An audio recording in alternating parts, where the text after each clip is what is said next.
Last November, the Defense Department released CMMC 2.0. It's the Cybersecurity Maturity Model Certification System. The purpose is to make sure contractors are meeting certain cybersecurity requirements to protect sensitive information. Matthew Travis is the CEO of the CMMC accreditation body, which is responsible for operationalizing assessments and training in the defense contractor community. Matt, welcome to the program. Mimi, good to be with you. So what do you think of CMMC 2.0? Is it going to do what the DoD needs it to do? Well, I think the department certainly accomplished what they set out to do, which is take what was CMMC 1.0 and streamline it to make it more accessible, but also more adoptable. And so we removed some of the extra standards that were custom to CMMC, and now it's aligned directly to the NIST standard 800, 171, and 172. I think that's going to make it easier for DIB companies to attain the standard. And they also wanted to reduce the cost, and some of the measures they've taken in 2.0 should ease the cost burden a bit, especially with small businesses. CMMC 2.0 reaffirmed our role as the exclusive partner to implement CMMC, so we appreciated that, and we will continue to work to instill as much trust and confidence in the CMMC ecosystem as we possibly can. So what has the reaction been in the contractor community to it? Well, one, they were happy to see a definitive way forward because 2021 involved a lot of waiting around as the Pentagon went into its internal conclave. When the white smoke finally came out, we saw that there was a clear path forward, and some of the rumors about was CMMC still going to happen were clearly put to rest, and the department clearly laid out the path forward. And so there's clarity now of what's going to be expected, and there's a way forward. Even with rulemaking going to be taking a little while to finish, we're going to be getting started here soon.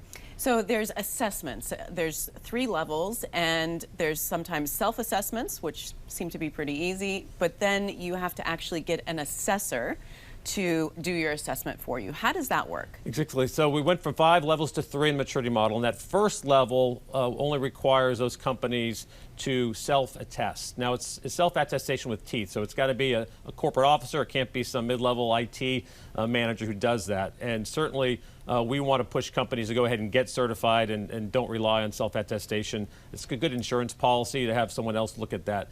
In terms of the rest of the steps, that's where the third-party assessors come in.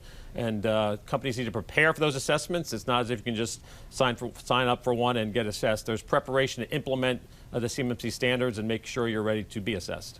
So how do you become a third-party assessor? What's the process for that? So the past year, we've been signing up companies who are in the conformance assessment or conformance assurance business to be CMMC third-party assessment organizations, or C3PAOs. We've got nearly 400 in the queue. Now, they've got to be assessed themselves to CMMC standards before they're authorized into the marketplace. We have 6. And you do that? And we do that. Okay.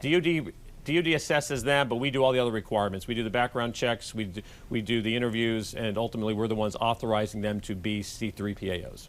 And what's the first step for somebody that says, I want to be one of those?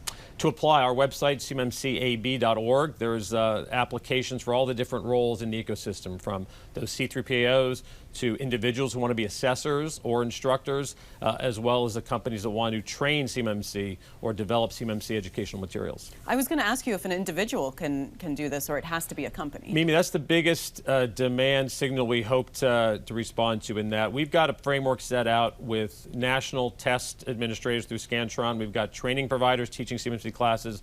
We have the publishers who are developing the CMMC content. We need Americans who want to get into cybersecurity to become CMMC assessors. And this is actually a great entry point to getting into cybersecurity. I think there's a myth that you have to be a computer science major or code writer to get into cyber. Being a CMMC assessor, you need some technical knowledge, but it's a great way to get into cybersecurity, and so we hope that Americans respond to that. It's a great full-time job. It'd be a great side hustle. It's a flexible profession to be a CMMC assessor. So are there going to be enough assessors out there to meet the need? Well, we certainly expect there to be. Once we fully roll out the program, classes have just started now for the entry level of the assessor profession, and we'll be hearing and seeing a promotional campaign from the accreditation body encouraging Americans to consider becoming CMMC assessors. So what's the most important thing a defense contractor needs to know about the CMMC process? One, that it's happening. It is moving forward. It's for real. It's for real, and there's never too early to start preparing for it. You know, I'll say that the cyber threat actors, and I saw this when I was at CISA, they're not waiting for the rulemaking process to finish. The department has recognized the investment that the defense sector has already made, and so there's a voluntary interim period where CMMC certifications will be available, not required by DoD contracts. And it's a great time for companies to go ahead and get started. Don't wait for the requirement to show up in your contract. Start preparing now. There's a whole host of consultants that we register that can help you get ready. And then ultimately here, hopefully in a few months, we'll actually have assessments commencing. You say, you know, don't wait, get started now, but do we know what the timeline is? Are there deadlines out there yet? There aren't deadlines. The rulemaking can take anywhere from, you know, the 6 months to a year or more. That's the vagaries of the federal rulemaking process we won't get into. But as I mentioned, the Pentagon's going to allow voluntary assessments, and those certifications are as real as the mandatory ones. We expect those to start here a little bit later this year. All right. Well, Matthew, thank you very much for being with us. Mimi, great to be with you. Thank you. Thank you for watching. If you enjoyed the video, give it a thumbs up and subscribe to our channel so you don't miss out on any future Government Matters interviews.